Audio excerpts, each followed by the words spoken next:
Hello दोस्तों, स्वागत है आपके अपने चैनल आशा की नई किरण में। दोस्तों, मैं आपका दोस्त प्रदीप कुमार मिश्रा फिर आपके लिए एक अच्छी सी कहानी लेकर आया हूँ। इस एक राजा थे जिनका नाम था हरीश। उनका राज्य बहुत ही ज़्यादा शक्तिशाली था, लेकिन उनके पास कोई भी संतान नहीं थी। उन्होंने बहुत पूजा पाठ किया और उसके बाद तब जाके उन्हें एक लड़की हुई। वो अपनी लड़की से बहुत प्यार करते थे। जब से वो लड़की उनके घर हुई थी तब से उनके राज्य का लगातार विकास और अच्छे से होने लगा। एक दिन वे उसके भविष्य को लेकर चिंतित हुए कि इसकी शादी किससे होगी, पता नहीं। तब उन्होंने अपने ज्योतिष को बुलवाया और कहा कि इसकी जन्म कुंडली देख के बताओ कि इसकी शादी कैसी होगी। ज्योतिष ने जन्म कुंडली देखा तो वही चुप हो गए, और जब चुप हो गए तब उसके बाद उन्होंने ये कहा कि राजा, मैं फिर कभी बताऊंगा। तो कहें नहीं, बताओ क्या है। कहें कि इसकी शादी बहुत ही विचित्र होगी। इसकी शादी एक बीमार आदमी से होगी जो कि एक बंद कमरे में पड़ा होगा और वो उसका कोई नहीं होगा। राजा कहें ऐसा कैसे, मेरी लड़की इतनी प्यारी है, उसकी शादी ऐसी जगह, मैं कभी नहीं होगा, मैं भाग्य की लिखनी को मैं बदल दूंगा। और ये कह के वो अपने काम धाम में लग गया। जब लड़की शादी करने की योग हुई तो उसने बहू से अपनी शादी उसकी दिखवाई, लेकिन उसकी शादी कहीं भी तय नहीं हुई। किसी न किसी वजह से उसकी शादी टूट जाती थी। तब उसके बाद वो जान गया कि अब शादी अगर इसकी हुई तो ये बहुत दुखी होगी। तब उसने अपने मंत्री को बुलाया जिसका नाम था कृपाल, और अपना सारा राज्य उसको दे दिया, और उसके बाद अपनी लड़की को लेकर जंगल में चला गया। कुछ दिनों तक उन लोग जंगल में ही रहे और जंगल में इधर उधर घूमते रहे। एक दिन एक शेर जो है उन लोग को दौड़ा लिया। तो शेर से बचने के लिए उन्होंने जंगल में एक झोपड़ी देखा और उसी में दोनों लोग चले गए। कुछ समय बाद राजा ने कहा कि बेटी तुम अंदर रहो, मैं ज़रा बाहर जाकर देख के आता हूँ, अगर शेर चला गया हो तब मैं तुमको बाहर बुलाता हूँ। और उसके बाद वो बाहर निकला और दरवाज़ा बंद कर दिया।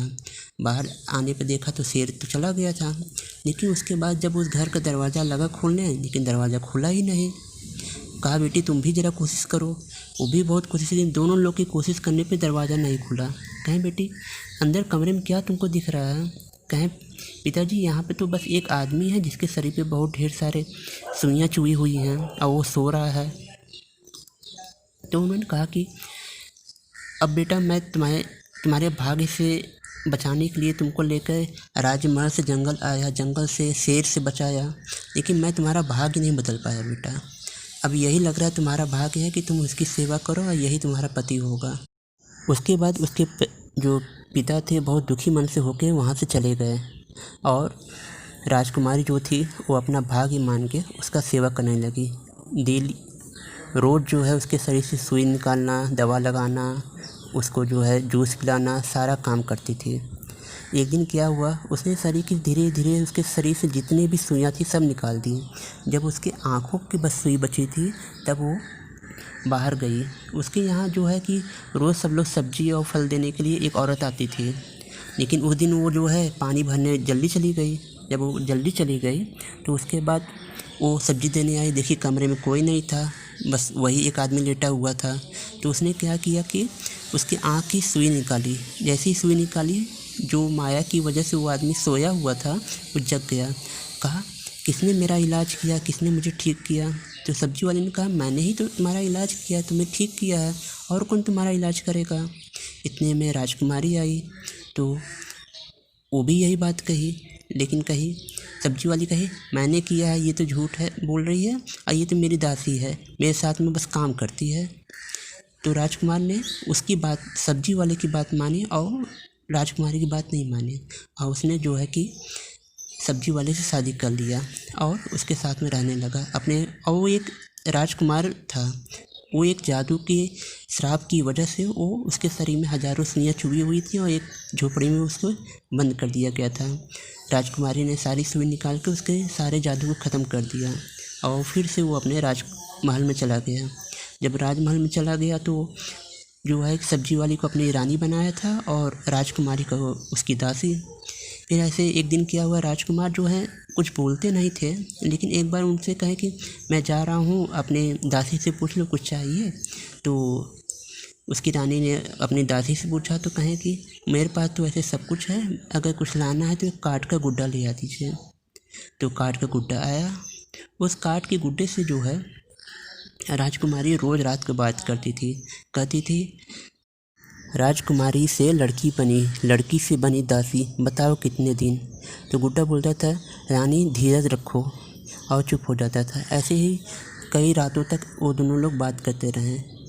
सब्जी वाले को तो कोई शक नहीं हुआ, लेकिन राजकुमार को शक हुआ। उसने अपने रानी को बुलाया, कहा, ये जो तुम्हारी दासी है ये रोज़ रात में किसी से बात करती है, ज़रा पता करो। तो कहें, अरे वो उसका तो ऐसी दुखी रहती है, उसको छोड़ दीजिए, उसका यही काम है। लेकिन राजकुमार को विश्वास नहीं हुआ। एक दिन क्या हुआ, वो दरवाज़ा के पास में खड़ा होकर उसकी बात सुन लिया और दरवाज़ा खोल के अंदर चला आया, और वो और दोनों आपस में बात कर रहे थे। तो राजकुमार ने कहा, तुम सच बताओ, तुम्हारी सही कहानी क्या है। तब उसने अपनी पूरी कहानी कही, और उस गुड्डे ने भी पूरी कहानी राजकुमार को सुनाई। उसके बाद ये बात उसे पता चल गया कि उसकी सेवा किसने किया था और किसने उसके ऊपर से जादू ख़त्म किया था। उसके बाद उसने कहा, अब बताओ तुम राजकुमारी, मैं तुम्हारे दोषी को क्या सज़ा दूँ।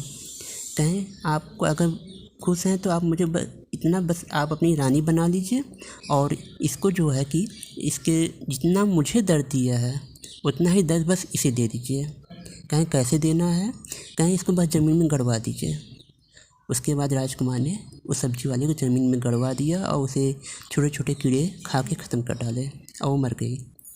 दोस्तों, इस प्रकार राजकुमारी और राजकुमार खुशी खुशी जीवन जीने लगे। देखो दोस्तों, जैसे भाग्य में जो लिखा होता है वो ज़रूर होता है। जैसे कि उसके भाग्य में लिखा हुआ था कि ऐसे लड़के से उसकी शादी होगी, तो ऐसे ही लड़के से उसकी शादी हुई। तो दोस्तों, भाग्य वाकई में ही बहुत ज़्यादा बलवान होता है। भाग्य को सिर्फ कर्मों से और समय से ही बदला जा सकता है, लेकिन उसके तो भाग्य में यही लिखा था जो हुआ उसके साथ। दोस्तों, इस प्रकार ये कहानी यहीं समाप्त होती है। दोस्तों, अगर आप लोग को मेरी ये कहानी पसंद आए तो इसे लाइक करें, ज़्यादा से ज़्यादा शेयर करें और सब्सक्राइब करें। दोस्तों, मैं अगली बार फिर आप लोग के लिए अच्छी कहानी लेकर आऊँगा। तब तक के लिए आप अपने और अपनों का ध्यान रखिए। तब तक के लिए नमस्कार।